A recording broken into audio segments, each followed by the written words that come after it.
Alright, guys. I have got a topic. It's something I'm still kind of working on some ideas with, opinions and things. So I don't know if I'm gonna post it or if I'm even gonna keep it up if I do post it. But I'm too lazy to write it down, so I'm just gonna record. So basically, I talked about, I think, a little bit, on somewhere, on some podcast, I don't know which one, but kind of more about some social topics for 2026. I know I've talked a lot about the internet topics, I've talked a lot about fitness topics, just some other random stuff that I study or have been attempting to study.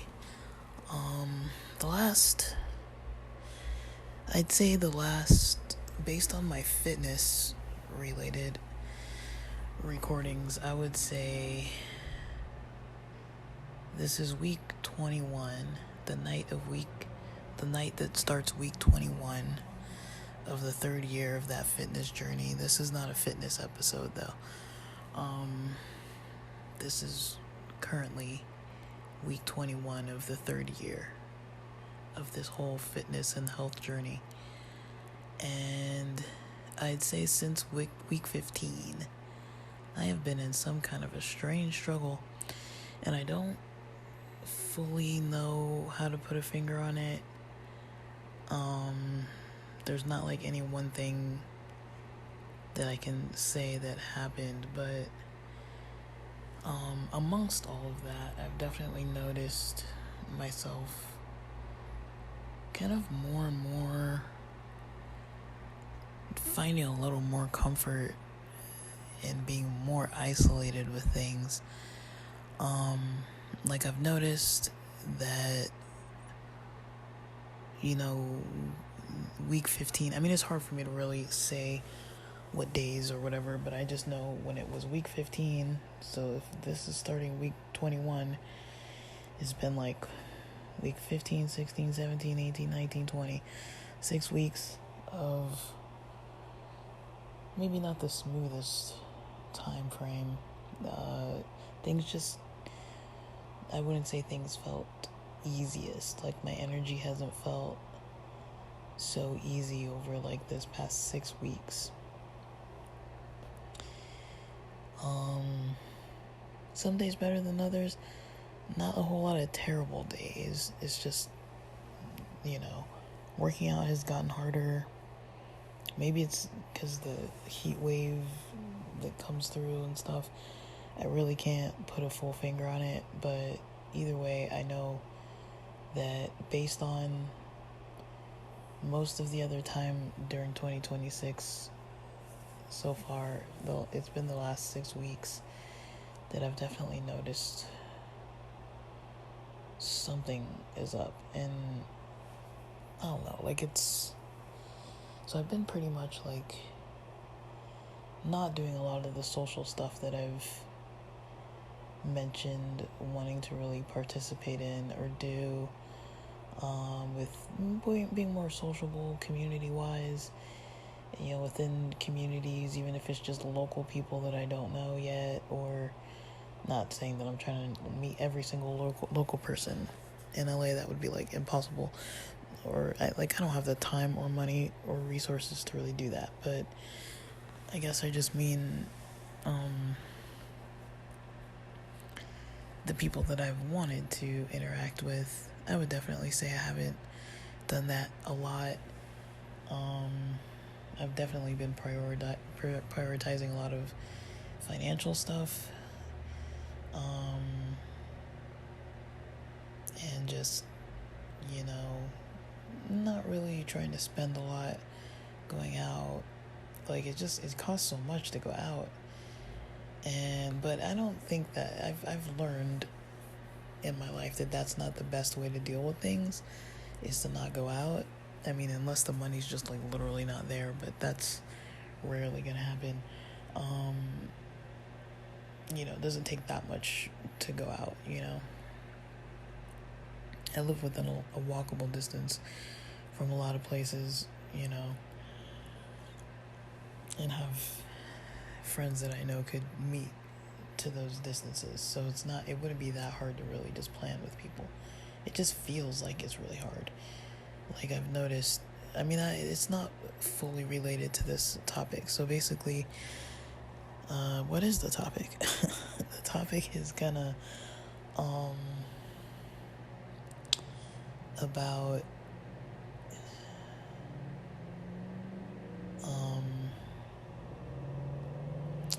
kind of this kind of social connection, this social life, social changes I've noticed. I'm not necessarily talking about people I know, specific people I know. I'm just talking about the general mood in the city, I guess there's like this new wave of communication style that I don't know if I'm on board with it. And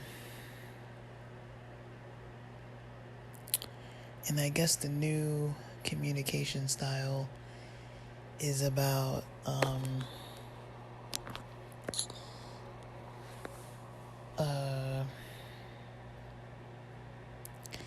it's kind of about people being expressive, sharing opinions, sharing ideas that maybe aren't very superficial. There is a lot of depth to them, but also there's a lot of drama. There's a lot of it comes in the form of like political talk.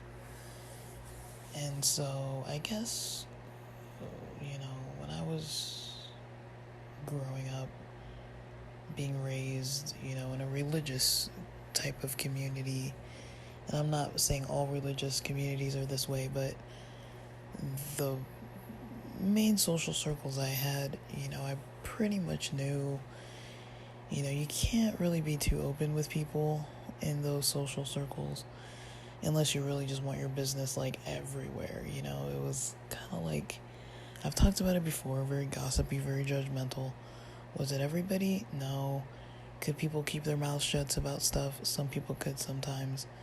I had a lot of close friends who couldn't, and I had a lot of adults in my life who couldn't. And I would say it was not the most toxic ever, but it was on a somewhat toxic level, or at least a level that was definitely uncomfortable for me, and that still stands. I still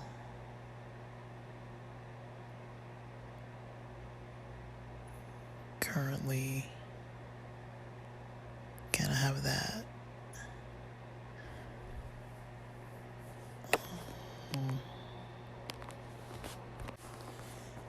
I do still currently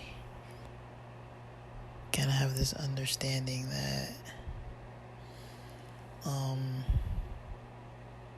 not everybody's super safe to really talk to. And I, even now, like those same people, I'm like, even though I've openly communicated with a lot of people from that time period, it is something that I just don't really appreciate with some people. Not all of them, but some people.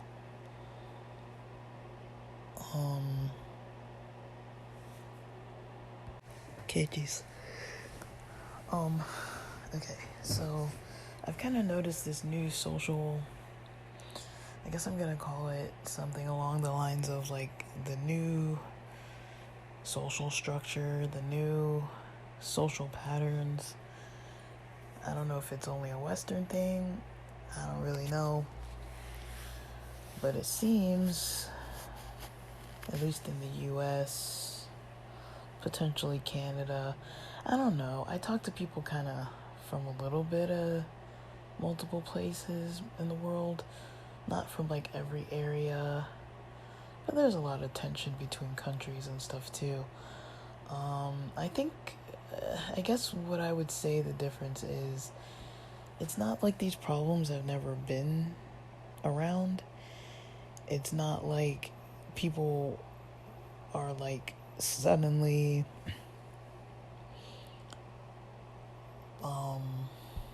more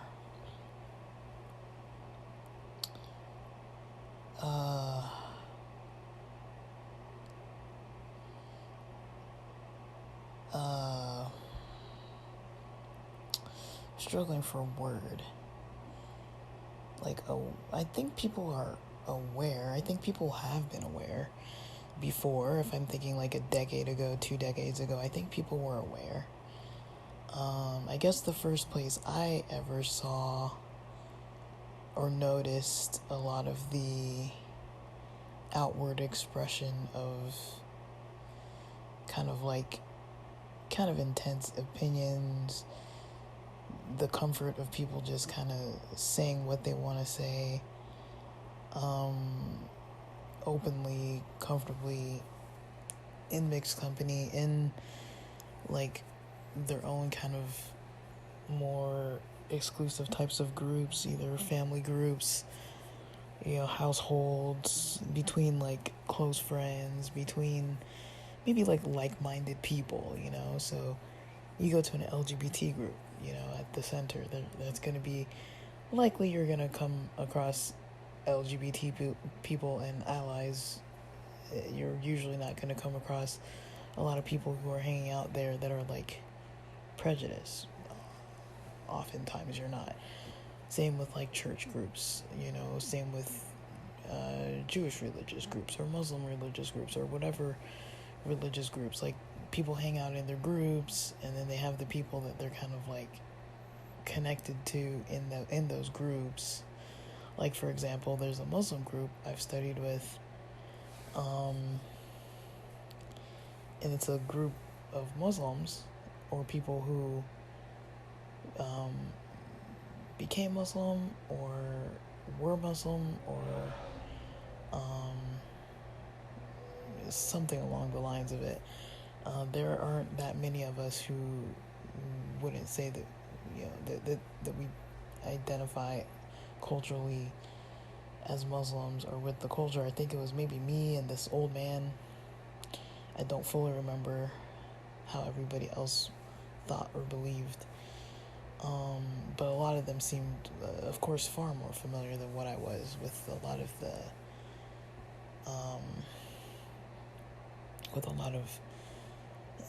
that culture. So groups like that, when you're in those groups, they're doing their own thing. If you're not part of that group, you kind of start to realize how much of an outsider you are. Like, I'm not like blaming them. I'm not being like singling out this specific group. I'm just giving an example of something that I've experienced where it's like I'm completely an outsider. I'm just like the outsider that they're letting me come into these meetings. And I can kind of give some perspectives, but a lot of it's like I don't have a lot of true like depth of background on the culture. Maybe some, and there's some overlap, but I don't call myself Muslim. I don't think I'd want people thinking that I'm Muslim, not for any like negative reason. It's just because I'm not, so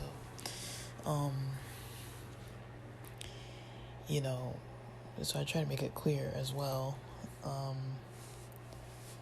But I also have a bit of curiosity. Like, I wonder if, they're not really maybe able to fully express themselves when they have people in the groups that aren't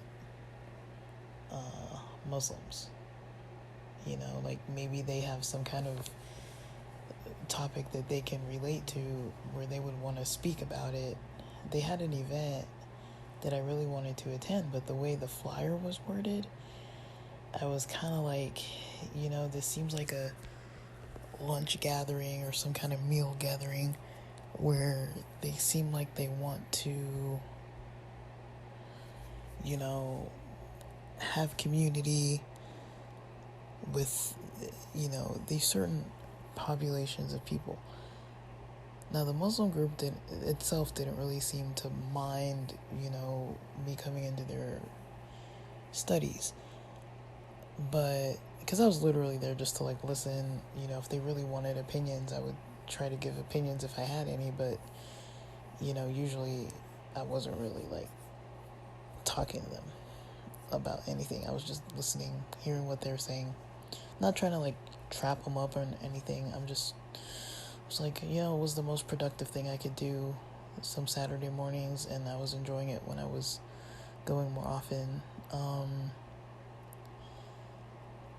But, you know, there were other groups that they had, for example, where it was worded like, say if it was like, just as an example, this isn't even something that existed, but say it was like a Muslim group for Muslim women who are mothers and want to meet up. Now, I could have gone to that group maybe because I'm female, but I'm also not a mother, and I'm not a Muslim. So it's like maybe they want to be like, it was a flyer that was kind of worded like that, like Muslim mothers group or something like that. That wasn't the exact group or the name or anything identifiable. I don't know if that exists. I'm just making it up. It was just kind of like two categories together that I was kind of like, well, I kind of fit the categories a little bit, but I'm like, I'm not really, you know, fully that at all, and I'm not Muslim, so I've kind of hesitated to go to some of those other meetings because I'm like, they don't, like, what am I doing there, you know? Like, maybe they want to talk about topics that they can't talk about with people who aren't in that type of, you know, situation. So kind of more like, well, I'm like, okay, it's one thing to be curious about what religions are talking about, but when it comes to like more specific groups, like, do you really want somebody there who's like not really part of that group and just like showing up all the time just to like hear what Muslim mothers have to say? You know, it's kind of like, to me it felt kind of like, it felt a little like it might be a little intrusive or a little kind of like, you know, maybe I'd have to ask permission if I really wanted to join, because, you know, I don't want to overstep, you know. Or if it's like a Muslim men's group and I'm not a man, and it's like, can I just go because I'm curious to know what they're doing? Like, that kind of thing. It's kind of like, it kind of felt like that. Like, okay, like, I don't fully fit this demographic, and it doesn't seem like it's a group that's open to like everybody trying to study like the other one. Like, this group is specifically for these people to kind of meet. So that's kind of what I mean by like a group where it's like, it's not like, it's very like a very narrow, not narrow-minded, but like a very narrow category group. Like, it's like very specific to who they're trying to target to come into this group to kind of communicate with each other or have some kind of sense of community. So there are groups like that. I think a lot of people who are social have groups where they're like, it's pretty narrowed down to like, when you're hanging out with those groups of people, it's like you really have all this other stuff in common, and you're like, you know, you have stuff in common, and you're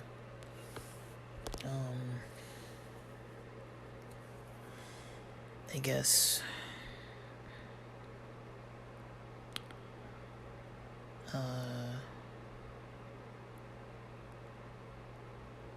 I don't know, like you might not really want just anybody joining that group. And then within those groups, people are talking more about their own experiences that might be different than what they talk about with other groups that have more diversity within them, more diverse categories of people within them, versus like a more narrow category of people. But I'm not using the word narrow to say like that they don't think critically, or, I'm not trying to use it as like a judgmental thing. I'm just saying, like, I don't know, maybe that's not the right word, because I don't think the right word is open group and closed group. I don't think that's the right terminology. I don't know how else to describe it, but basically what I've been noticing, and I'm not really hating on it so much. I'm just saying, for me, I'm having a hard time with these kind of, just the open talk of people just so openly being just like interested in debating and talking politics, and I don't know, like, I still am of a generation of people who grew up with kind of the cultural teaching of when you don't know somebody very well, don't talk politics, don't talk religion. I think they say don't talk finances. There was a third one. I think the finances were the third one. But, and there are just some things that I don't really tend to kind of start with when I don't know somebody. I tend to not really ask people too much about their jobs. People are a little, I don't know, I don't really like trying to, like, because I think I do kind of size people up a little bit, somewhat, by their jobs. Not really, but a little bit. Like, sometimes when I'm meeting people, I'm kind of thinking, like, how stable might this person be, and are they going to be kind of like a true burden to me? I do kind of think that way, because I'm a bit of a pushover, and I'm also a bit, friendly and sociable, and it's easy for me to want to get involved in, like, knowing what people are up to, or if they want to talk to me about what they're going through, I don't really mind.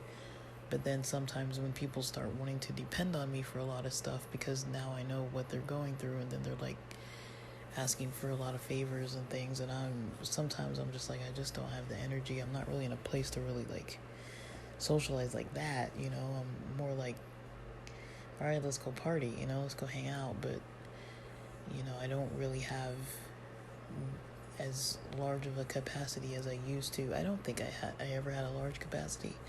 I just think I kind of used to suck it up, but I kind of bitterly sucked it up, in the past, and kind of felt in the past like I was maybe used by certain people, or just kind of like they knew I was a pushover, and it was kind of beneficial to them to just not say anything, even if I was gonna get irritated. Like, people just coming over all the time, and they knew I was tired or didn't want to, like, participate in their stuff, and I was exhausted and probably should have stayed home at some things, some events. If it was like, I don't know, I'm just making this up, but say like quinceañeras or like big events where it's like, okay, maybe I would have rather spent that weekend, just chilling by myself. But then, like, I would opt into a lot of things, voluntarily, to do, like, worship team stuff, and to do, like, Sabbath school, lessons and stuff, Friday night type of guitar playing with the people who were trying to, like, help to lead the music, and just, I was busy a lot. But then there were times where I just didn't have the energy for it, and I just felt like obligated to do it. And then on top of that, I'd have people asking me for favors, and for things where it was like, can you take me here, can you help me with this or that? And it was like, I was definitely spread too thin as well.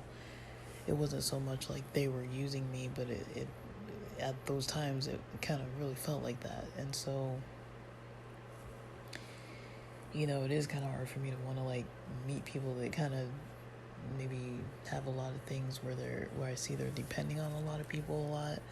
then I kind of get a little, like, if I don't know them, I kind of get a little bit like, I don't know. Because are they going to start asking me for a bunch of stuff?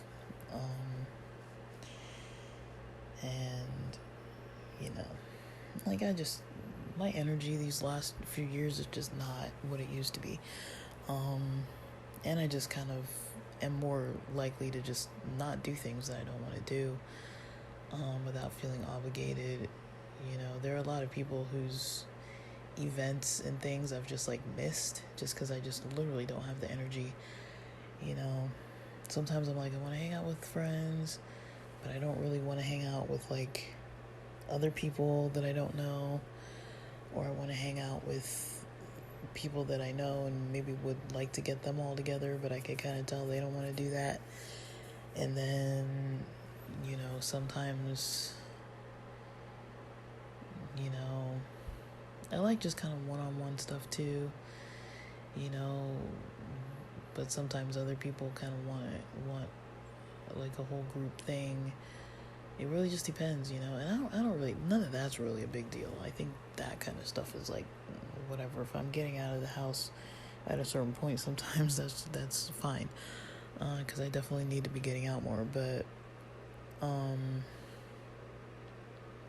it's just difficult, there's a lot, of, because I'm not talking about a specific person or anything, it's just in the air that there's just a lot of, like, room for tension. There's a lot of room for just, like, people wanting to challenge other people. And I guess where this is coming from, I guess why I started off talking about, the growing up religious part, I guess where I was going with that was that, I never really valued the, like, judgmental side of things, the gossipy side of things. Even if it wasn't about me, it just made me uncomfortable. I was like, I don't really want to be in this group that everybody's just trashing this person, and in a way that's, like, it was just so unnecessary. Like, I would understand if somebody, like, came over and, like, broke out all your windows in your car, or, like, egged your house, or, like, was, like, vandalizing your property, or, like, was really doing some, like, true damaging thing, and then somebody wants to vent about it. I would totally kind of understand that more, but it was almost like there was no room for people to make errors or do anything kind of weird or out of place without somebody having to tell somebody else or a whole group of people about that. Like, people weren't easily able to just, like, have conversations about their lives or about, what's actually going on in their lives. They would just want to talk about other people and gossip about other people, and then it wasn't really a safe enough space oftentimes for people to even really be pretty open about what, if anything, what was going on with them. Like, I remember in a class we had once where the teacher had gone on some retreat. She came back with some thing that I guess the adults had practiced that I think was too mature for us. Things like writing our own eulogies and sharing them with the class. She would put on candles, and she would, I think this happened once, but I don't know, once was enough. Put on a candle in the dark, and put on some, like, soft music. And I remember we were sitting under our desks writing our eulogies. I think people shared them, I don't remember. And then, there was a lot of, like, kind of, like, group or, like, one-on-one exercises with a partner of, like, trying to, like, really get to the depths of, like, maybe things in your life that aren't going well with your parents, or, like, things like that, like, on a deeper level. And it was, like, kind of weird, because, like, I don't think she had the ability to help us with any of it. And then, some people were sharing about it, and of course it was a religious school, so we had multiple opportunities to have these really deep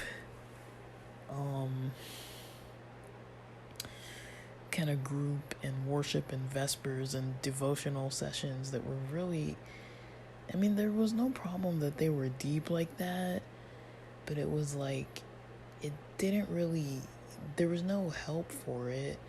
Or if something was coming up where people were like in tears or whatever, it was just like, now everybody just knows all their business because they've just vented it all over the place. And then it's like, I think people were fairly respectful about it.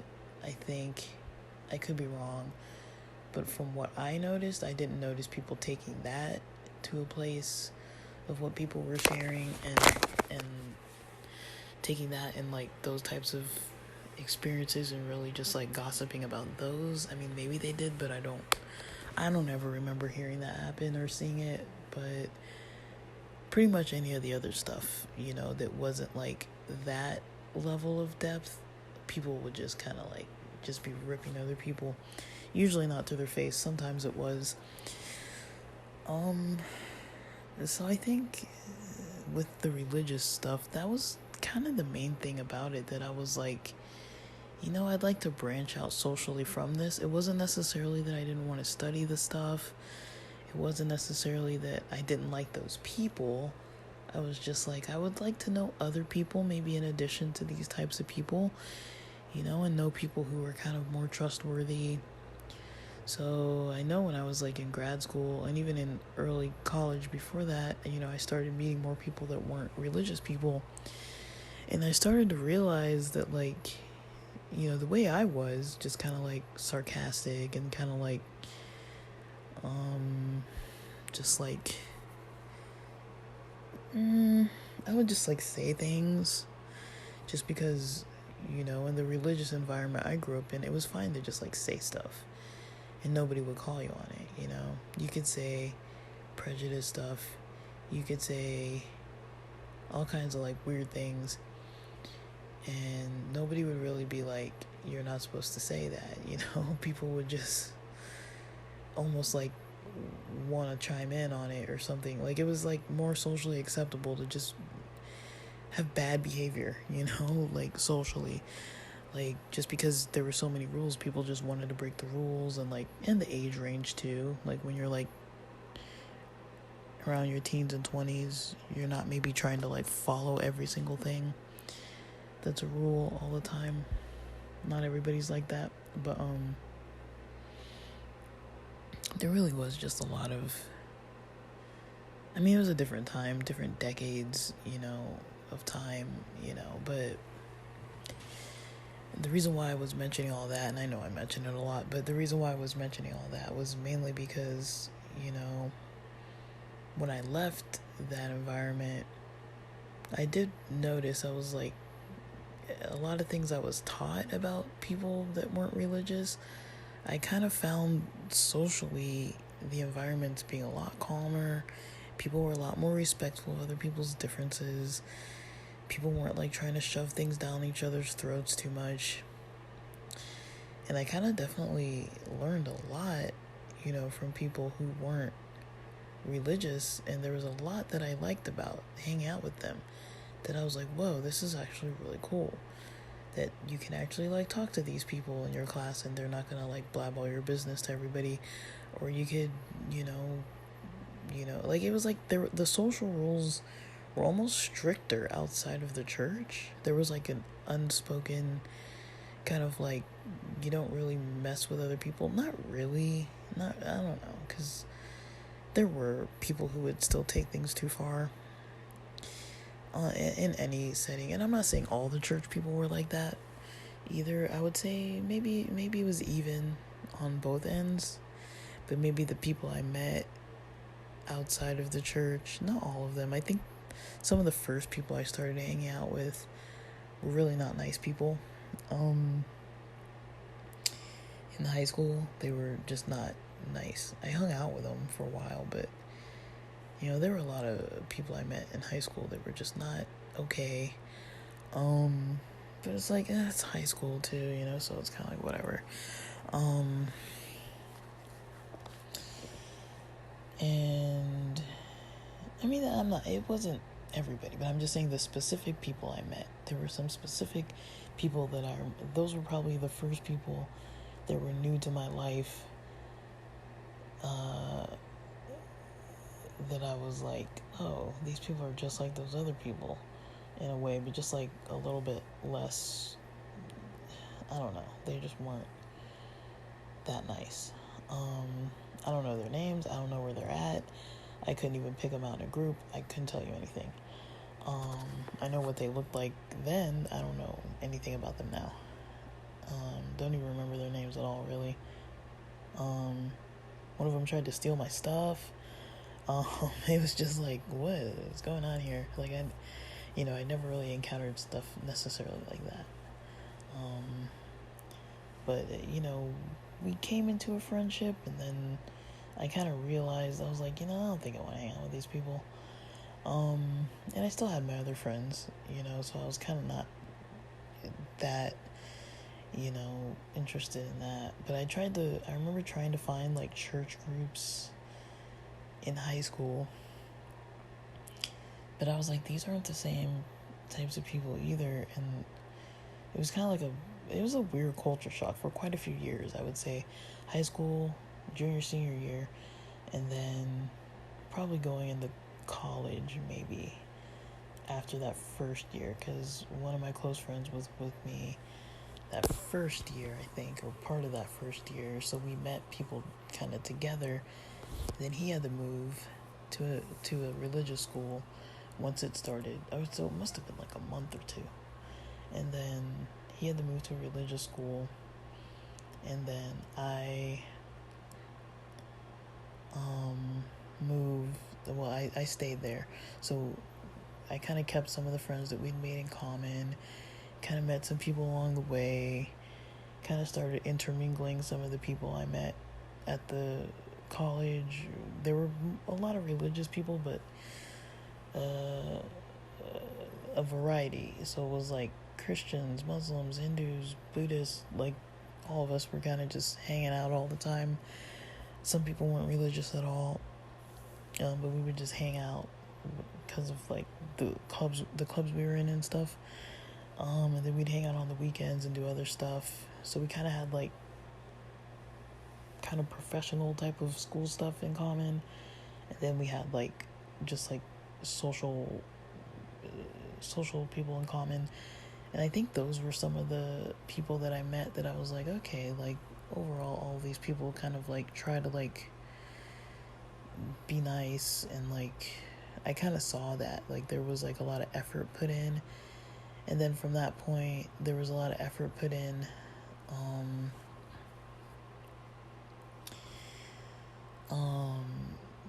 with a lot of the other people that I met from early college days and on. And maybe it was a maturity thing, maybe it wasn't, I don't really know. Because I was still going to church a lot, like up until probably about my first year of grad school. And, so I don't really know. No, it wasn't my first year. It was like my third year of grad school, I think. No, my first year that I moved to San Diego. So after my first year, I'd moved to San Diego. By the second year, that's kind of when I stopped driving up for church almost every weekend and stuff. Probably like my second year being in San Diego. So I would go and do my own thing, and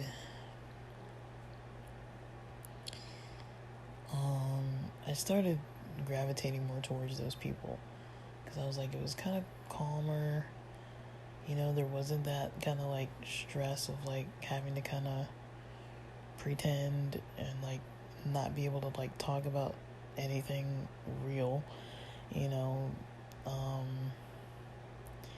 but there was still that kind of like, people didn't really debate about religion. You didn't really talk about it, even though there were all these diverse groups of people. We kind of just knew it's like, okay, these girls, when they hang out with us, they can't ride in the cars with the guys, or like these guys gotta go pray sometimes, and these guys don't eat at these kind of restaurants or eat meat, and these people don't do this on those days. But people just did their own thing. Nobody really was like debating it or anything. And then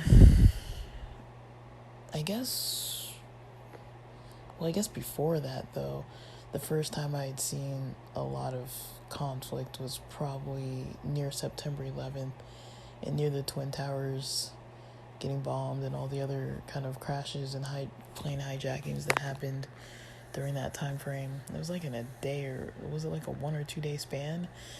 I don't even remember. But that was my senior year of high school. That's how my senior year of high school started. So I remember that. And then I remember when the war started. But I remember there being a lot of tension around then.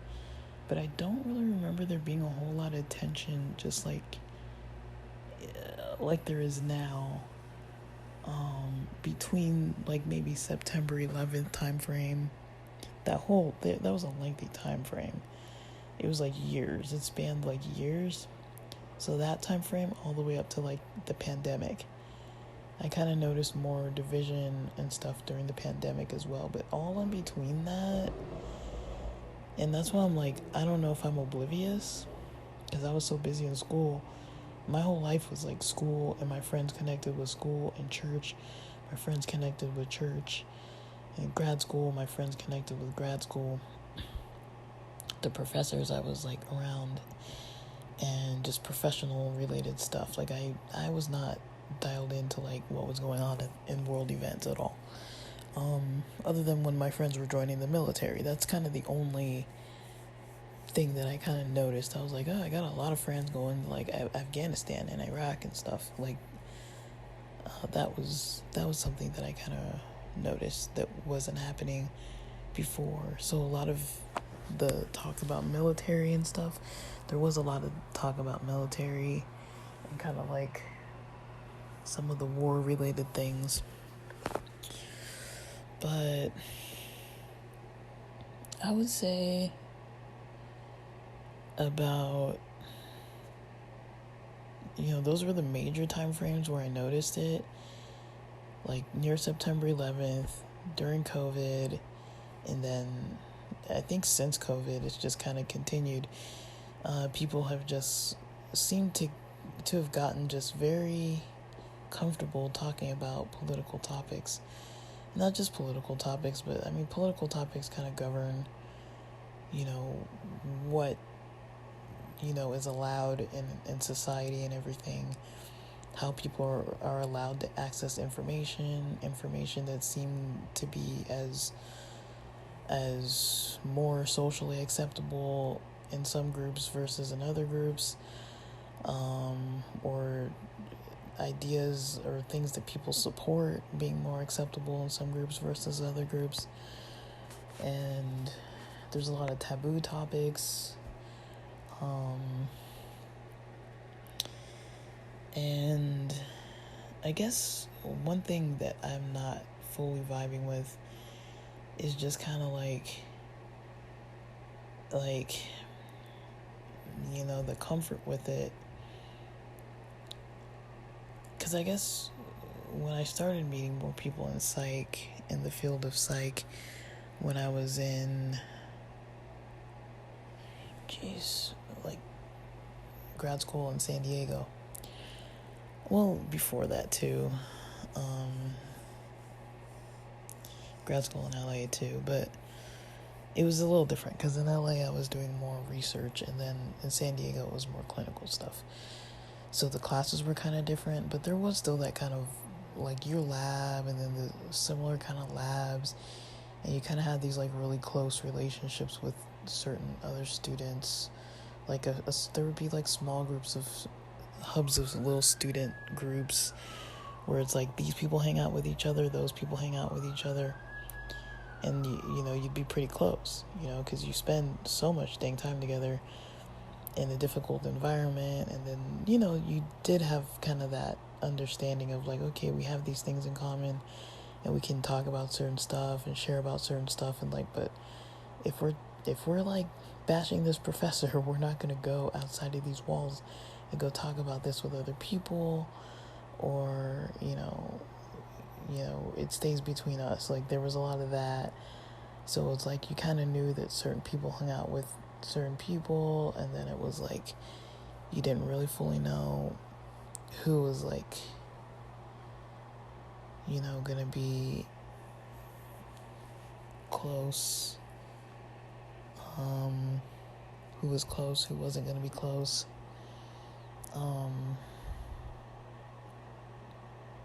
It was really kind of hard to know. So,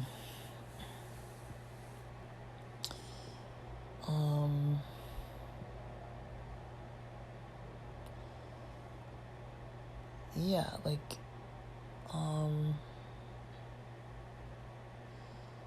because it wasn't like, I don't know, like, that side, the research side was a little different. I think the clinical side there was a lot more, like, confidentiality practices even within class, I'd say. Because we did have, I don't remember what my classes were. I think there was one class called, like, interpersonal therapy or something like that. It was, like, psychodynamic. And you kind of go through the book and read I think it was like almost like a script, like client and therapist scripts, and you kind of go through the lesson, and like one person would read the therapist, the other person would read the client, and then you kind of maybe pick a topic that was like within something you didn't really mind sharing, but something that had some depth to it.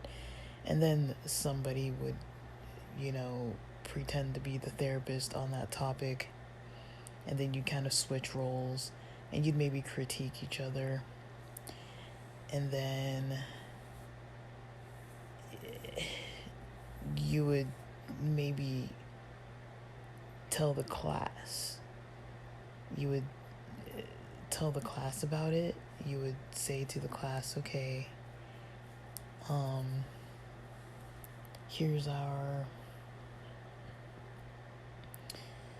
here's the topic. We did the script, we did the groups, we switched the roles, and I think the professor would come around to like each group, or we would come back as a whole group, and then kind of like each group could go around. If people wanted to like talk about their experience with it, they could, but within those groups it kind of stayed within the class, and then things stayed kind of within the individual teams. But like you weren't with the same people paired up every time, I don't think, or maybe you were. I really don't remember. I there's so much I don't remember. I've like wiped it from my memory. But we'd have classes like that where there was a lot of sharing, I could say that much. More sharing than any other classes before that part of my psychology career passed. But I didn't mind it, but it was kind of awkward. And then you had, with your practicum, you'd have a supervisor, a clinical supervisor. So that person, they were like a cross between your manager, your boss, and a therapist, or just someone who like facilitated the other, practicing students. And so, or interns, or whatever they're called now, I don't even know. But basically, we were called practicum students. I don't know what, I think the names changed after I was there. But I think they were called clinical interns at one point, but we were called practicum students. So basically the practicum students, it would basically be like you have 20 hours or 28 hours a week or something, or 24 hours a week for like 8 weeks or 10 weeks out of the year or something, and you'd have to like do these unpaid practicums or internships where you basically worked for a company for free, and you assess clients, and you take on individual clients, and you take on a therapy group. And so you're basically doing the work, but you were shadowing other staff, and then you'd lead groups. Eventually you get to the point where you could lead the individual sessions or the groups by yourself. And then not only would you do that, you would meet with your individual, you'd meet with the supervisor, the clinical supervisor individually. It wasn't necessarily called a therapy session, but it was very similar to a therapy session. And you'd basically meet that clinical supervisor at your practicum, and they would you would kind of talk to them about any individual clients that you have, things that are either hard for you emotionally to deal with, or hard for you just the dynamics, or hard for you just like you don't even know what to say, or how to like end on time, or how to start on time, or anything that was coming up that was like a problem. There were some sessions we had to record them, and then we listened back to it with the supervisor individually or even in a group, and then there would be some critiquing. They would go through your assessments and correct your writing and look at your notes, and it was every single aspect of what you did. You're being critiqued on it, either individually, or you would meet as a group with the staff, with other practicum students, and with some of the there were certain groups that needed supervision. Basically, if you weren't licensed, you had to be working under supervision. So if you weren't a licensed therapist yet, even if you were working at the site, or if you were a student because you weren't licensed as a student either, you'd have to meet individually with the supervisor, I think once a week, and then with what's called group supervision, where all the people who needed that supervision would meet once a week.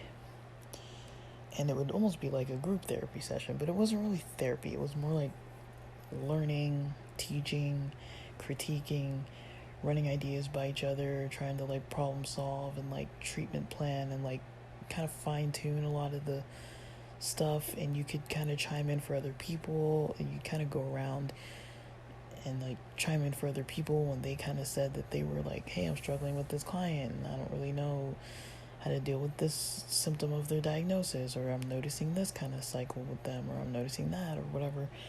And it was basically stuff that you didn't really know what to do with, or you needed more advice. And the supervisor would chime in, and then other people would chime in too. It was very organized though. You kind of go around in a circle. And there were other topics that were more like I remember one specific topic I can speak to where, I was in a group with not mostly Latinos, but some Latinos, I think some other Middle Eastern people, white people. I think I was the only black person, and I was a practicum student, and it was, group supervision, and we got on the topic somehow of talking about race and like color and shades of color. And I remember some of the Latinos saying something along the lines of sharing about how in their culture, at least these specific people were saying that when you're darker skinned, or you're not expected to be darker skinned, or like people who are darker skinned are maybe like looked at a little less favorably than the lighter skinned people, or like they've had family comment to them saying things like, oh, you're getting so dark, or wear a hat, or wear sunscreen, don't go out in the sun too long, you're gonna get dark. Like it was like a bad thing to be dark. And I guess I was probably scowling, I don't really know, because I think the supervisor called me out and was like, why aren't you saying anything, like why, you look kind of mad. And then they kind of asked me to like share about it, and I didn't really share exactly what I was thinking. I kind of shared some kind of vague topic. I remember what I said, but I'm not going to repeat it. But I mean, it wasn't rude, but I just kind of said something that I was thinking, but not a deeper topic of what I was saying, because I was kind of offended by, where these people were going with this conversation. I mean, being a black person, it's kind of like hard to sit in a room when you're the only one, and everybody's talking about, how unfavorably their culture looks at people who are dark, even if it wasn't them specifically saying that themselves. I'm not saying that they believe that, but it was like, it's not like easy to like sit and just listen to that. And I was like, well, I don't want to say anything, and this group full of people that aren't even the same race as me. Like, how are they even gonna understand what I'm saying? You know? So I didn't really feel comfortable saying what I actually thought, so I didn't. But I said something. But I wasn't really too forthcoming with what I was saying. I said something enough to participate, but not enough to really be like, this is actually my opinion on this topic. So I don't think, I mean, I didn't really like the supervision process necessarily, or even those like interpersonal therapy type of therapy client role play classes. We had a lot of those kind of role play type of classes, or classes where you were doing a lot of like, there's a lot of sharing going on, and like writing about reflections and sharing your reflections with the instructor, and like it was very involved. You know, and like I didn't hate it, but it was like, if you don't like the supervisor, or if the supervisor doesn't really seem like they like you, like I'm kind of more a sensitive person, so I like, it takes me longer than just like, oh, if I'm just your student, I'm just gonna warm up to you and just start telling you things. Like, I'm not like that. It usually takes me a couple years to probably get comfortable with somebody and be able to kind of like figure out for myself how to deal with when someone else reacts in a way that I don't want them to, when I know they're not intentionally being hurtful, but it is hurtful to me, and I just know it's just me at a certain point. I'm like, this is just me, it's not really them, and it takes me a while to kind of learn how to like deal with those types of situations. So I don't tend to go into like easy sharing situations with people who I'm like, not everybody I'm gonna just warm up to. And I've had certain supervisors or professors, or just certain people that were in leadership roles in my life that just weren't good people, I don't think. Or if they were, you know, it was really hard for me to see it because they weren't treating me very nicely on a regular basis. Like, it would go on to a point where I was just like counting down the weeks till I just never had to see them again. But it was like, it was always in a position where it's like, well, I can't quit, because if I quit, I'm the one who's losing. If I speak up, I'm the one who's not gonna pass this class, or I'm the one who's gonna get reprimanded. Like, they were protected by their roles, or by their degrees, or whatever kind of like status they had. They were kind of protected by that. And, you know, I've come across some mildly to extremely abusive types of people. A few, not like way too many, but a few. Even in professional settings, where it's kind of like, I think they know, though, because it's like, they know they can treat you like that, but then at a certain point, it's like, you know, they stop doing it. It's almost like the abusive parent who stops being abusive to their kid once their kid's like 18 and an adult and big and strong, and it's like, oh, suddenly they don't want to like be hitting them anymore, something like that. I'm not saying that they were hitting me, but I'm just saying like that it's kind of like, if you're not really academically on their level, or like degree wise on their level, you're still under them in a way where they can just treat you however they want. And I'm not saying it was everybody, it was a few people, but I think every field has these types, and it's unfortunate, but knowing what I know now, I wouldn't change that experience, but it did some damage for sure. But I definitely learned a lot from having to deal with it. But yeah, I'm not saying it was like pleasant at all. But yeah, those were the experiences I think I'd had where when those instructors were good, I had so many good supervisors. I had so many good professors and supervisors, like so many of them. and bosses and managers and stuff, leads. I had so many good ones. They were so good, you know. They were very helpful, and you know, you could kind of like, they would really help you out with a lot of stuff, like even like with coping with certain things. Like they were really helpful, very very helpful. But there were like the select few that were not helpful at all. They were more damaging than helpful, but mostly people were helpful, and I'm glad at least that I had mostly good experiences. But I kind of did value it though when it was a good experience. I was like, well, this is worth, you know, kind of putting yourself on the line a little bit sometimes. It was kind of worth it because it made you better at what you did. It kind of brought like new levels of insight to things for sure. So I definitely liked that. But then when I kind of fast forward to like the current day, I do like that people are sharing what they think and sharing their opinions. But this is a kind of way of sharing that I don't really know where I stand in it. You know, I mean, I know what I believe for the most part. I know where I stand about certain things. I don't really know how much I really want to share it with people. And especially if I am sharing it with people, I only really want to share it with specific close people. I don't want to share that kind of information with people who I don't know. And oftentimes, you know, I felt, and it might just be me, because I don't think people are intentionally trying to do this. And it's not a lot of people.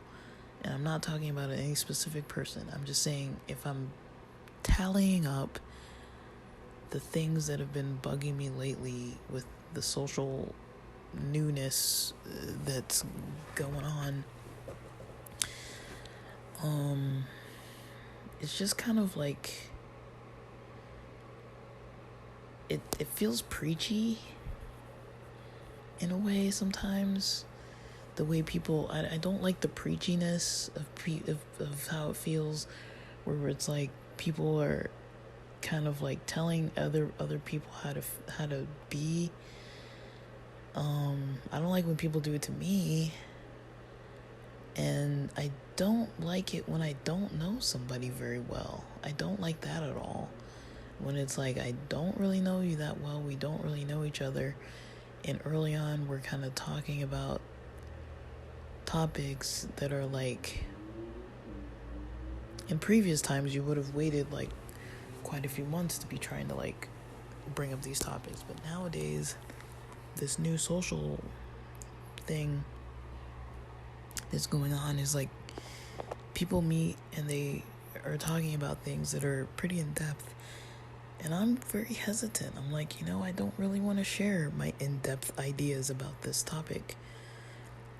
And it's so many topics. It's like, people are so informed about so many things that I have completely checked out from being informed about. Or if I am informing myself about it, I take so long to inform myself. I'll give you an example. Because I was recently studying a lot of tech stuff. Windows, you know, Microsoft, you know, owned by Microsoft, is pretty widespread. I mean, there aren't that many jobs where you're never gonna use Windows software. You're never gonna touch Microsoft Teams. You're never gonna use Outlook.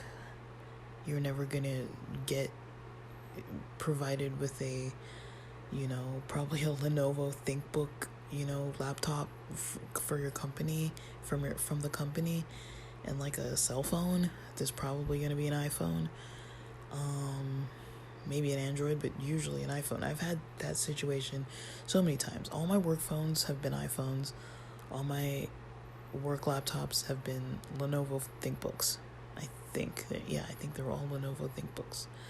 And even the ones that we would borrow at work to do overtime to take them home were Lenovo ThinkBooks. So I think there was maybe one or two that were not Lenovo ThinkBooks. There were other brands, but I think overall they were Lenovo ThinkBooks. And then at the work sites, a lot of times there were Dell laptops.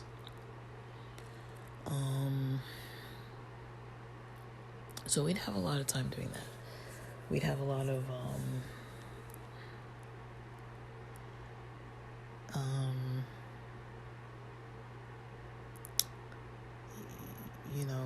Microsoft related products. I think that's still a thing. But, some people are mad at Bill Gates. Some people are mad at Elon Musk. Everybody's running around with Teslas, but at least in LA they are. But, I know a lot of people who are so pissed off about Tesla. And I'm not going to go into any of the details. I'm just going to use these companies as an example.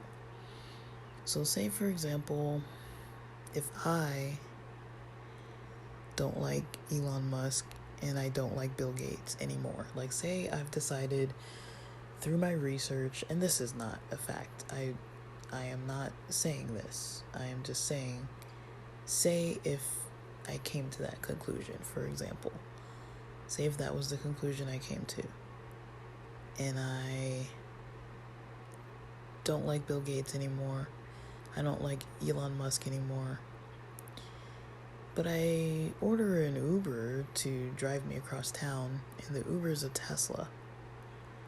Do I cancel that Uber ride and take the $5 hit or whatever because I don't like Elon Musk? Am I really going to take that strong of a stand? Or am I just going to not buy a Tesla? Or if other people I know are looking for new cars, am I just going to tell them don't buy a Tesla, even though I have a car that's not a Tesla? I don't have a Tesla, but because I don't like Elon Musk, I'm going to warn everybody about Teslas. Don't buy a Tesla. We all know it's connected with Elon Musk. I don't like him. Don't buy a Tesla. Right? I mean, this is what I'm talking. This kind of thing is what I'm talking about that bothers me.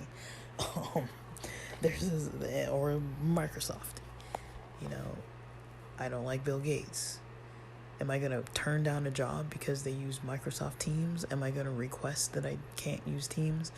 Am I going to tell them I don't use Windows anymore? Sorry, I can't log into my Outlook email because I'm against it, I'm not using these products anymore. I'm not saying people should or shouldn't use them.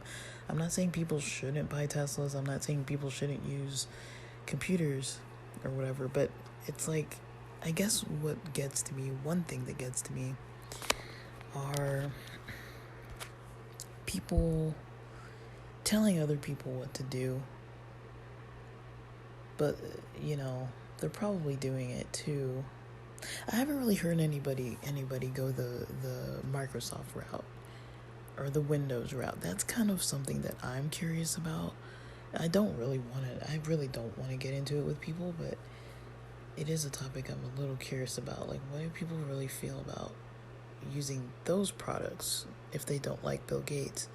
What do they feel about that? And where do people draw the line? Or do people just want to tell other people what to do? But there's a lot of that. And I don't know where it's coming from. Maybe I'm just sensitive to it. I don't know what's going on. But it really makes me not want to socialize with people. I'm not even talking about specific people I know.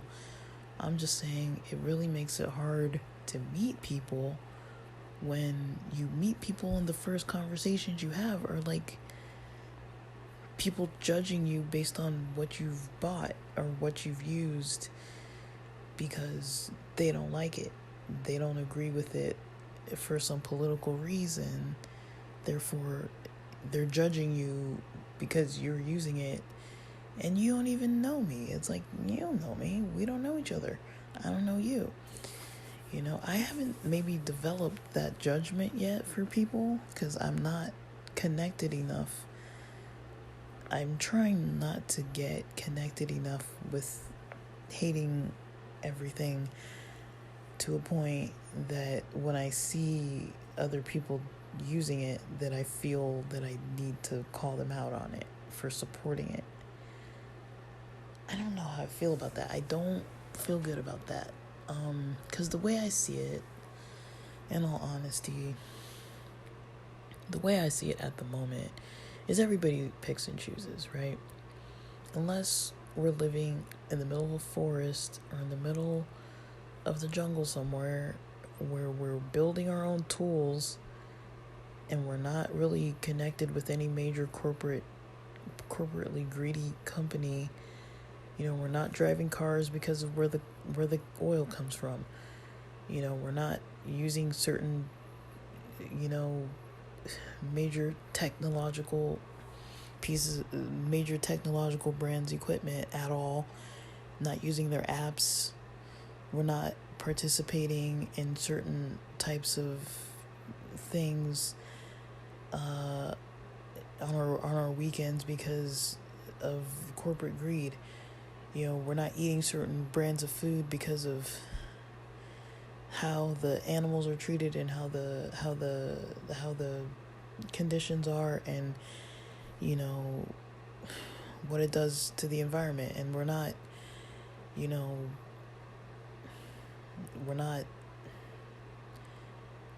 doing anything. Like, at a certain point, it's like I'm kind of just like, okay, people can tell me not to do certain things, but all of us are doing some of them.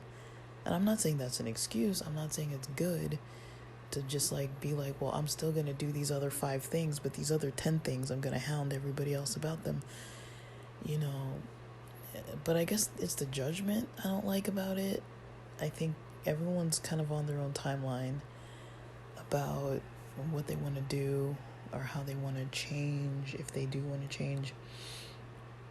I remember having a quite brief conversation with multiple friends. I brought this up with multiple friends. I'll just say my side of it because I don't really think there's anything that I shouldn't be sharing about it. But sometimes I do reselling online, and I've dabbled somewhat in buying products out of China and reselling them. Sometimes it goes okay. There's also often a lot of red tape that just comes up out of nowhere, but I've learned a lot of lessons from it. But then there's a part of me that's like, I need to vet these companies. There was a part of me that initially wanted to like brand a product and get it manufactured and branded and start like talking to factories in China and like connecting with them. And I was like, my head started just like spinning, and I was just like, I'm gonna have to make sure that the workers are okay. I was like, that would be on me. Like, I don't think I could have a company where I knew that it was like mothers being exploited, living in dorms, getting paid like a penny a year or whatever. I don't know, I'm exaggerating, but it's like people getting treated badly, living in poor conditions, being exploited so I could sell this computer mouse or whatever the heck, thing that they're making for like, and getting no profit, and I'm over here paying my bills with it, and they're over there like suffering away from their children just because they need some kind of work. It's like, yeah, you're providing work, but you're not like contributing to them having a better life.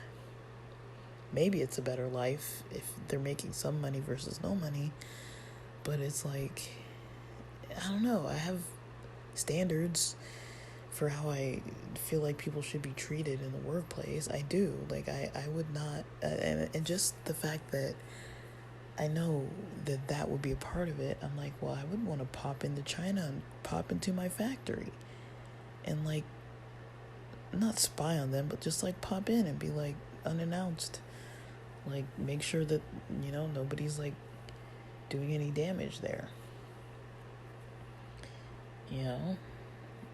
Make sure nothing shady's going on. Even the products, I'd want them to be made out of quality materials that weren't damaging the people's health. I wouldn't want the plastics to be non, like, I don't know. It's just such a topic to just go down that route and try to talk about that. So I know if I were creating some kind of company that was a brand that had some kind of product that they were selling and somebody's manufacturing it and there's a factory involved or people creating something, I would want that to be quality all around. I would value that. Would I let things slide? I don't know. I've never done it before. I would hope that I wouldn't just turn a blind eye to things just because I'm making money out of it. I would hope I would not be that person. But do I buy products where I turn a blind eye to how the people are treated? Yes.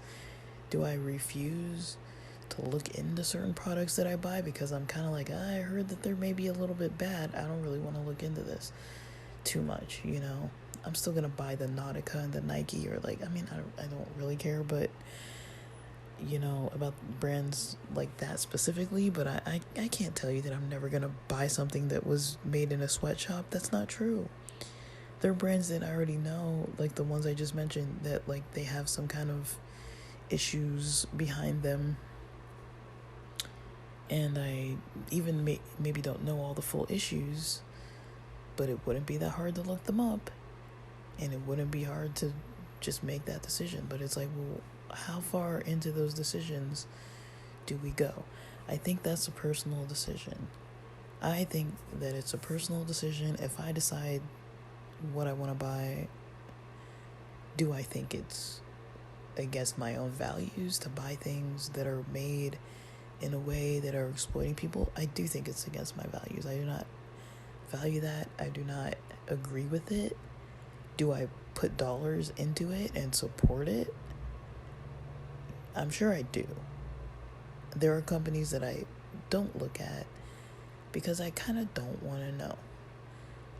But there's a lot of that going on, and I'm not saying that it's good to make excuses for it. I'm just saying, where does the line get drawn? I think, and I'm not saying just because everybody chooses probably at least something that they're participating in purchasing that's exploiting somebody out there. I'm not saying that just because everybody's doing it with at least one company that it's okay to do it at all. I'm not saying that it's okay. I don't think it's okay. But I also don't think it's okay to bash people or to make people feel bad or to go on an ego trip about it or to kind of try to be judgmental about other people's decisions just because, especially when it's more so a popular topic. Sometimes I've noticed people are kind of jumping into the popular topic, and I can tell what's popular because I'm when I'm socializing with people, everybody's talking to me about it. I kind of notice these waves of conversations and topics that people kind of go through. And I'm not trying to be a jerk about it, but it's hard for me. I'm having a hard time with it. I'm not saying that I'm having a hard time with people calling me on things, but in a way I'm well, if you don't know me, don't call me on something that you don't really know. I don't live in the jungle with a machete that I built myself and I'm hacking down trees and building fires and building my own clothes out of straw, and I have a hut that I built over somewhere and I'm hunting for boar meat and eating sago grubs out of trees and tree bark and creating some kind of I don't know. I live in Los Angeles. What would it take for someone living in LA to not purchase anything that had some level of exploitation and corporate greed behind it? What could I not? I couldn't talk on an iPhone. I couldn't probably use Spotify to post. I can't there's probably, I don't know, certain guitars I play and stuff, certain instruments I use, certain software I use, certain devices I use, whether it's for work or for home or just personal use or just certain, events that I pay for. What's up with the World Cup? What's up with the Olympics? I don't have World Cup tickets, but I have tickets to a couple of the Olympics events. Am I going to be part of that reselling market? Probably. Is it going to be maybe not so easy of a... I don't know. It's kind of like, yeah, you're driving up prices for something that you got dirt cheap just because you got in early, and then you can charge, however much you want to charge for something, but it's like, well, if they buy it, what's the harm in that? If you're not, but it's like, I don't know. I guess I'm struggling with where do people draw the line in, in the judging versus their own choices. It's very hard for me to want to listen to people kind of sharing what they think myself or other people should not do when everybody is so connected to all this stuff.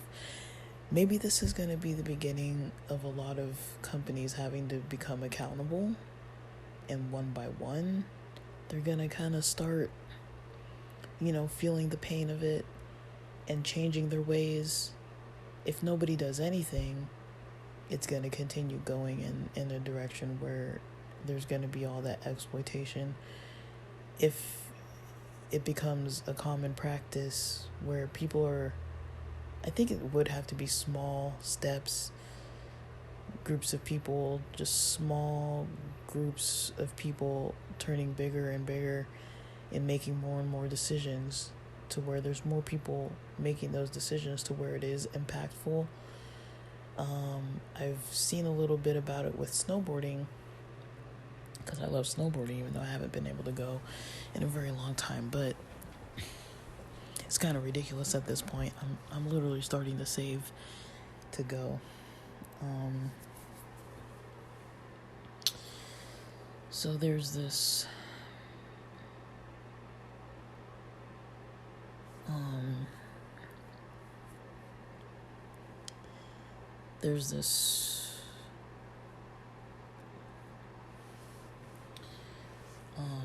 thing with snowboarding.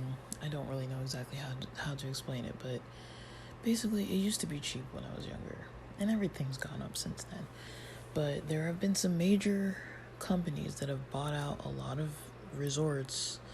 I don't know if it's only nationwide or international, but I know at least in the US, there are, I guess, multiple topics connected to this. So there's like these passes that cost maybe a couple $1,000s where you can use them kind of like almost whenever you want to. There's like different tiers of them. It's like a season pass, but it's more like a season pass for multiple types of resorts. So if you travel around and you're going to go up a lot, this pass is actually a better deal to have because you're going to be able to get up to the mountains often. So you can get this pass. And there's like the Icon Pass, the Epic Pass. These are examples of these like passes that you can get that cost more than a season pass, but technically if you go a lot, it's a better deal. And there's a season pass that's also better than buying a one-off ticket unless you're gonna go just once. But the tickets have become like over $120 for a day pass. That's not including the parking that's usually $20 plus, maybe $30 for the day. And then the gas, at the moment, gas is like about $6.50 or so a gallon out here. And then, I don't know what it's going to be by the new season. I guess the new season's November. But there's those passes.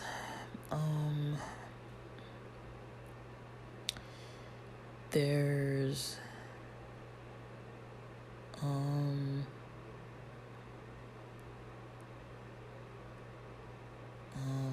let's see.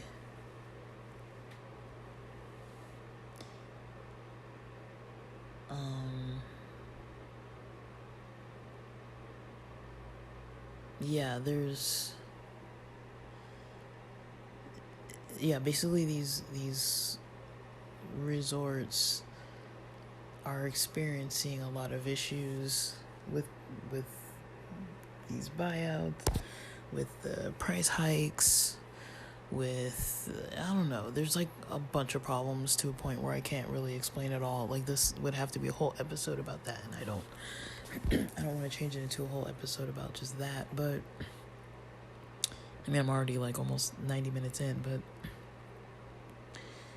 I would say that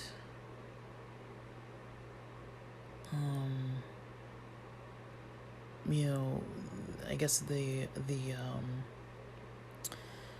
the sites where they saw the workers going on strike, and it wasn't the whole season striking, it was a short period of time, they were able to have enough leverage.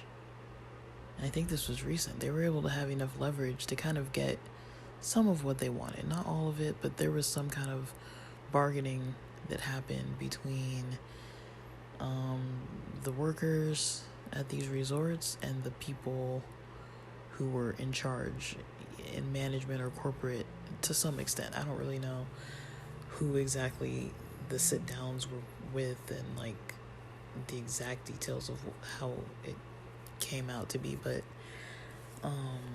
I am aware that it did work. And so I do think a lot of people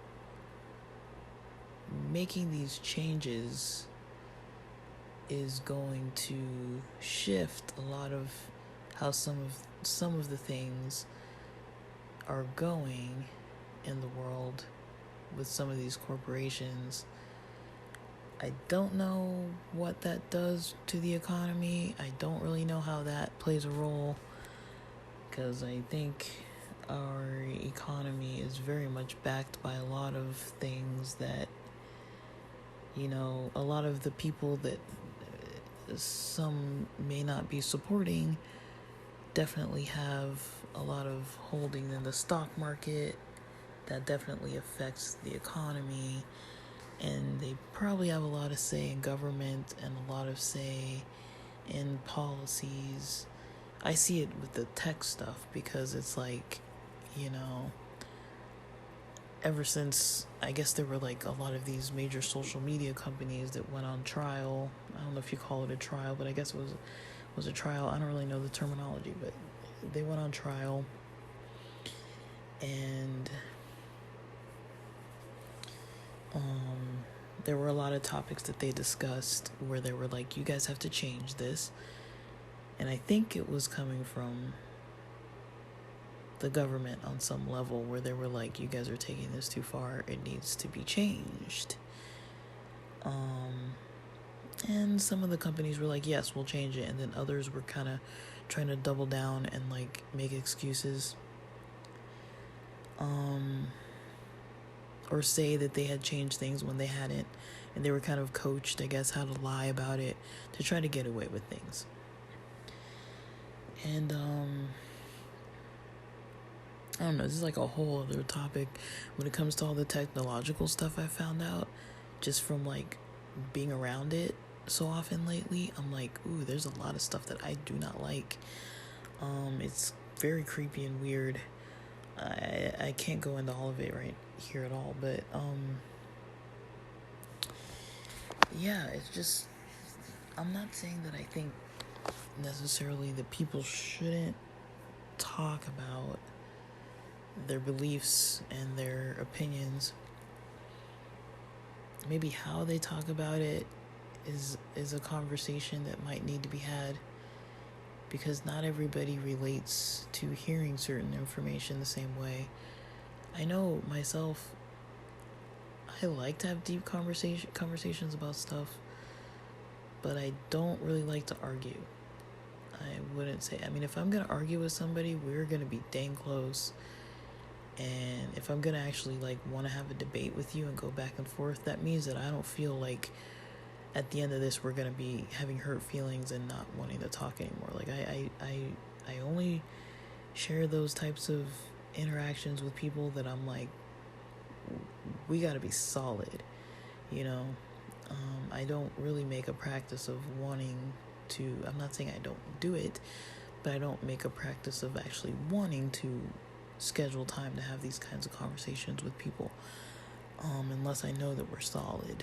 If we're not solid, I don't really want to do it. So you know, I guess my method has been just try not to talk to anybody about any of it. I mean, I'll talk on here when I have something to say, and I, like, this is about as detailed as I get. I keep it pretty vague, for the most part. I think I'm kind of vague. Sometimes I record things and I'm like, I don't think I should have recorded or posted that, so I'll take it down. I've been doing that more often. I've got a lot of episodes lately that I don't know. I think I've got a lot of fitness episodes that I might not post on the podcast. I don't know if I want to do that. I might want to talk more about these types of topics, not about Elon Musk or whatever. I don't really want to talk about these people or their corporations and all this. I don't really want to talk about, you know, the madness behind the scenes. Like, I don't really want to talk about all that, you know, because I don't want to study it the way that I would need to study it to be comfortable actually talking about it. When I talk about things, it's because I've been studying them, or it's something that I'm starting to study and I want to talk about it from a point of view of what I've been studying and what I've learned about. I don't really want to talk about it in a way that's like sharing my political opinions or my views on things. I mean, people who tune into the more like religious, spiritual types of topics, those types of podcast posts, they probably, I mean, I talk about my background. I talk a bit about things that I like to study, things that I like to like learn, what I'm currently learning. I don't really have like a deep learning schedule right now. I actually miss it, but I've been studying so much other work-related stuff. I just don't have the time lately to be like studying all this esoteric stuff. I mean, I should make the time because I actually really like it, and I feel like, you know, something's like lacking in my life when I'm like not learning on those types of levels. Like, I like that type of stuff. I'm not saying I really like to pick just one group. Like, as we all know, I like to just float around in whatever feels like whatever I feel like diving into, I want to dive into that.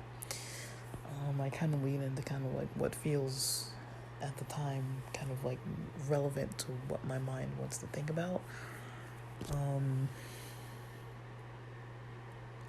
But yeah, a lot of these things going on, and I'm not even talking about like if it's opinions that I'm like for or against, like all of them. I don't want to talk about any of it. In a way, because I'm not informed in a way. I'm very like into research. I'm very into lit reviews. To me, if I want to talk about something, you know, I'm really want to look at the side that I believe and the opposing side, and some kind of alternative stuff and some stuff in between.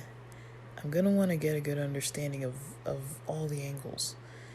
But right now, there were like so many topics that I'm like, there aren't that many topics that I really want to dive into.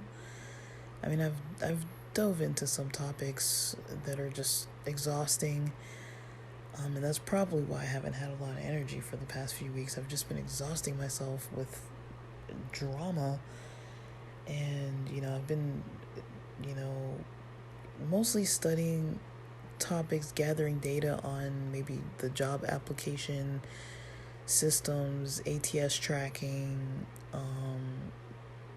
how many job applications are people getting, comments from recruiters, and kind of this, back and forth about Gen Z and all this, millennials or whatever. At first they were picking on millennials, now they're picking on Gen Z. Like, I remember when there were all these Dave Ramsey episodes about millennials. When I started getting more interested in finance content during the pandemic, there were a whole lot of videos about millennials, and even, I guess, before that, people were often talking about millennials. And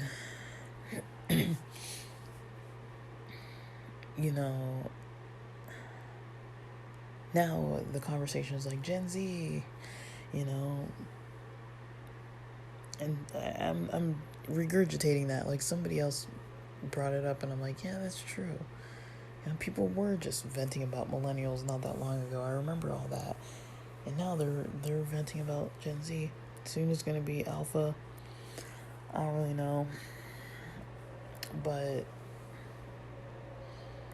yeah, I'm trying to figure out, because I do like things to go in a direction where it's like more humanitarian, less exploitative. I like the idea of that. I think it is possible to get that way worldwide. I mean, there's so many systems breaking down in so many places. Something's gonna have to give. I don't know what it's gonna look like, but it's already not looking good. And it seems to be getting worse, but I can't tell if it's really getting worse or if just people are talking about it so much more often now now that it's completely at the forefront that it's worse. Like, the forefront of a lot of conversations is something political. I try and think of the days when I don't hear anything political at all from anybody at all. I don't know the last time I've gone through a day where I heard nothing from anybody that was, like, even if it was like something in the past. Like, for example, I can't think of any. Yeah, it kind of came up slightly today too. Like, it's just in the air. Like, that's just how it is now. This is like the new way, the new method of socializing is to be, very open about opinions. And I guess I've liked the level of openness a lot of times where I saw it, in college, and, with certain groups of people, like the kind of social setting that it was comfortable like that, or even in grad school, or in clinical programs, or even working. Like, once I started actually working after practicum and having all these coworkers, and we'd go hang out and do stuff together, and we could actually really talk about stuff, where I was like, I trust these people. I don't think they're gonna be like telling everybody about what we talked about. Like, every so often, somebody says something out of place, or like makes mention of something. I think just naturally that's how it goes. Like, some people aren't that buttoned up about certain things, but overall I would say I've developed, and gladly so, I've developed a lot of relationships that, like, if I look at how things were when I was younger and then how they are now, I definitely know a lot of people now where it's like, it's a whole lot easier to kind of just like know who's trustworthy. If there's certain stuff, it's like easy to be like, okay, don't tell it to them, but like, these other people are gonna be cool. And it's not really like that people always have to agree with me. That's not what I mean. I'm just talking about, like, say if you do something and I'll give an example. Say if you get like a DUI. I'm glad I don't have one, but say if you get a DUI, who would you tell or who wouldn't you tell, right? That kind of thing. It's like certain people you probably wouldn't want to know that, you wouldn't want them knowing that about you, and other people you'd be like, I did this thing, and I got a DUI, and this sucks, and you trust that at least they'd kind of be understanding about it and not too harsh or critical, or even if they were, at least they keep it to themselves maybe, or just between the two of you, or whoever you're talking to it with, but not necessarily telling every single person, at all. Like, I think using that as an example, a lot of us could kind of be like, oh yeah, maybe I'd tell no one. Maybe there's no one in my life like that, or maybe there's these people or those people, and then there's not those people, not those other people over there either. A lot of times we have those kind of topics, and I'm glad that I do know trustworthy people, whereas maybe growing up I don't think I really felt like I totally did. Like, I have felt out the ones who I know now are, but back then maybe it wasn't that way. And it could be a maturity thing too, like, because I was quite a bit younger, and high schoolers maybe aren't the kindest to one another, and they do there is a lot of drama there sometimes anyways, just naturally. So I'm not, I could also chalk it up to just like a point in time where my cohort level colleagues, my peers, we were all kind of like socially on the same page in a lot of ways. I wasn't maybe into it. I'm not saying I never participated in it though, but it was something that I was like always kind of like, this is probably the least cool thing. Like, that was probably the one major hang up that I had, that if that hadn't been going on, I might not have wanted to like seek other types of people to interact with. Yeah, I might have felt pretty fulfilled with those settings, and not really have cared to branch out, because I would have been cool with, I'd be like, whatever, this is fun, we're having a good time all the time, but honestly, I mean, I'm not saying people have never talked crap about me, but I don't really think I have any experiences or things that I'm like, yes, of course, people have done or said, harmful things, but it wasn't like a regular thing that was firsthand against me. Like, I don't feel like I was like the talk of the town all the time. I just witnessed other people often talking about other people. It wasn't necessarily even directed at me. And if it was, I was not aware of this at all. So, like I'm saying, there were like maybe a few things, but it wasn't like a lot. But I was pretty cautious about a lot of stuff too. But I don't know. I would say,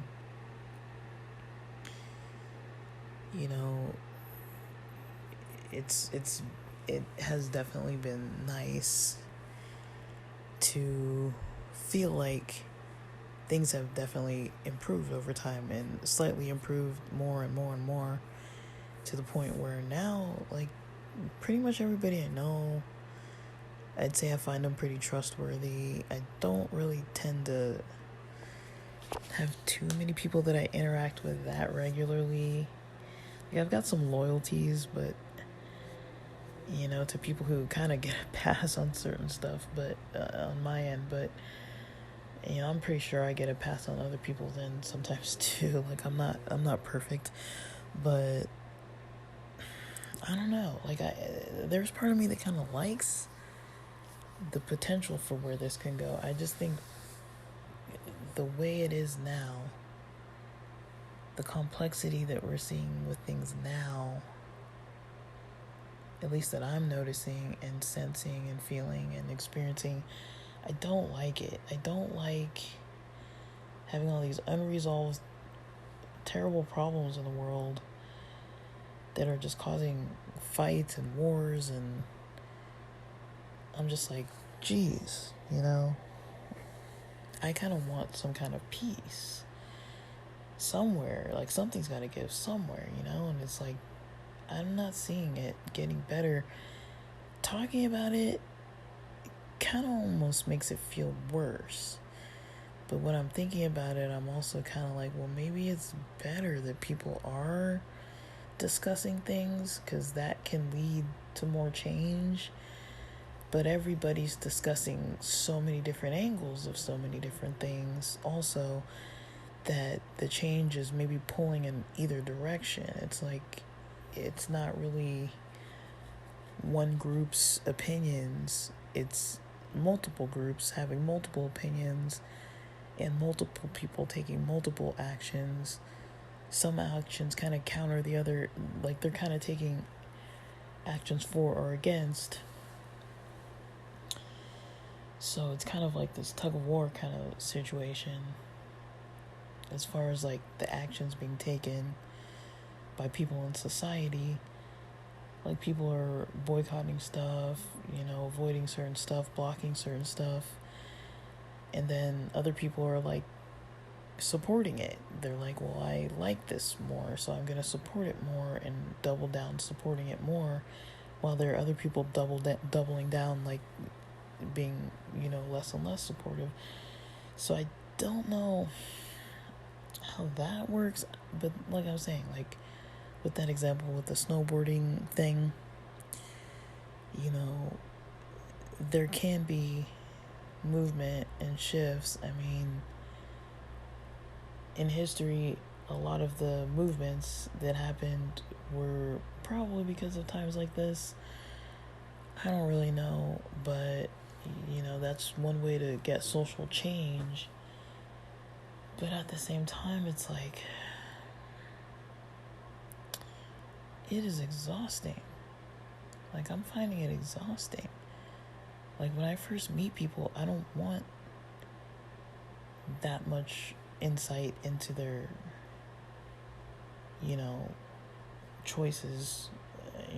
I want to get to know some other stuff first, and kind of just observe, how people do things just by hearing about what they do, and not really have somebody like shoving some idea down my throat, even if it's something I even agree with, or even if it's something that I'm also doing at the same time, where I'm like, oh, I'm practicing that now too. I don't want to talk about it, like, I kind of don't want to share that with everybody. Like, it's kind of weird, because it's like people aren't sharing other things. They're not sharing a little. Maybe I've noticed people being a little more open about mental health, sharing about mental health, or going into treatment and stuff. I've noticed people sharing about that, more than they were pre-pandemic, at least.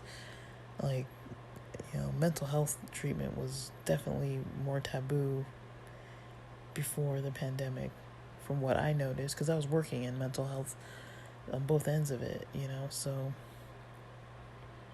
I definitely noticed people getting more comfortable with attending services and wanting services. And then you kind of would hear more on the internet people talking about getting services, and there is kind of like this social jargon with psychological topics, and then there's like the actual like clinical definitions of stuff. I have noticed that some of the topics from the psych world have become just kind of commonplace ways of like talking about things. I don't think it's necessarily bad, but it's weird. It's weird to see. I'm like, oh, that's what people are talking about when they mean that. Like, when they say that, they don't really mean it fully. I've maybe picked on this topic before, but You know how everyone's saying they're neurodivergent and having, being on the spectrum and having ADHD. Even the people who aren't diagnosed, or people want to be diagnosed with it, so they're like getting diagnosed. I don't know if I don't know what it is. I blame the internet. I blame a lot of things. I'm not. I don't know if it's all organic. Maybe it is. Maybe I'm completely incorrect with that. Who am I to really say that all these people, I mean, I think they are all experiencing something, but it's maybe all being classified as one thing, but there is so much variation within those diagnoses that some of it doesn't even look like the other stuff. Like, you can be, you can have PTSD, and that's a form of neurodivergence. The symptoms you experience. And you can have autism. Like, those are two different things. So if somebody's saying they're like neurodivergent, it's like, I don't know, it's sometimes kind of, it's to me, I feel like people are missing the details. They want to use the blanket term, but it's kind of like it doesn't really encompass or like maybe hone in on like exactly what people's experiences are. So when somebody says that, it's like, well, what do you actually mean by that? Some people, I'm like, well, maybe you have social anxiety. Some people, I'm kind of like, maybe you have like some form of paranoia. Other people, I'm kind of thinking like, well, maybe you have some kind of like sensory issue, like, but everybody would say they're neurodivergent, and everybody wants to have, Asperger's. I don't really know. Like, I can't really, it's not really my place to say, but I really am curious about that. I think social media has a huge role in it, and doom scrolling and being online so much. I don't have full proof of this. It is a general idea that I have, but I am not in a position in a professional way to really claim that is the full truth. And I almost feel just like I shouldn't even say that kind of stuff, but it's weird to me. It's weird, and I'm not even saying that I don't have any problems like that. I clearly got things going on. Like, goodness, like, if you know me, you know. Jeez, even if you don't know me and you're just listening to me on these podcasts, it's like, oh my goodness, like, it's not that hard to pick up on. But yeah, like, I don't know, like, it's, some people like the labels, though. I guess I do know that some people like a diagnosis, some people like an explanation for what they're going through. For me personally, I've always felt that labels were very limiting, because I'm like, I'm still my own individual person, and the labels don't fully describe me, and the labels also don't fully encompass everything I'm experiencing. It's interesting, but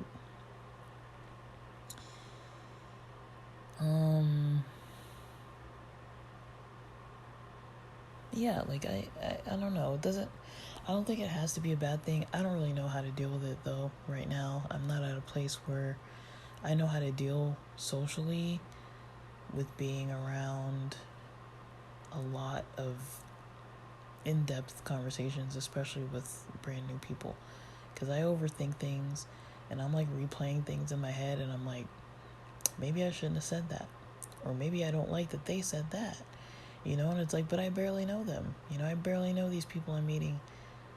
I barely even know them, and I'm not too pleased to know certain things about them before I know other things. I'm like, there's a lot of other stuff that I think I want to know. I don't really want to know the depth of your opinions on this certain thing.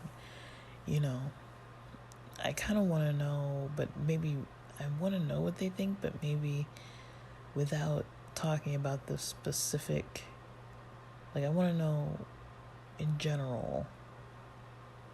I want to know how people deal with the, is it called a conundrum? With that kind of, I don't know if it's a conundrum or a catch-22 or if that's even right, but basically how I was saying, like, how to juggle the balance between avoiding every single thing that has an issue against my values, or deciding to still participate with some of it, when it goes against my values. And then sharing this with other people who may or may not have the same values. I think, honestly, a lot of people I know, I think we generally have the same values. Maybe we differ on a couple things, but overall, we could probably make a list of things that overlapped where we could all agree that, okay, these are things that we all value that we would want to opt into supporting, and these are things that we want to opt out of supporting. And I think even with everybody I know that I currently interact with at all, we could probably come up with a couple pretty large lists and just decide to boycott or push money toward all of those things on either list. If we really wanted to do that, we could do that. I don't want to ever get together as a group and make that happen, but I think it's because of the risk of all the tearing down that has to happen in relationships. I'm kind of noticing that part I hate, that there's a lot of unbuilding that has to be done too. I think the arguments have to happen. I think the, hurt feelings have to happen. I think the anger has to happen. I think people have to get fed up enough with each other and then have to figure out how to work around and with and be around and befriend and hold space for and be in relationships with people that don't believe the same thing, but you know exactly what these people believe at a certain point. Now, a lot of people, what a lot of people believe now. And,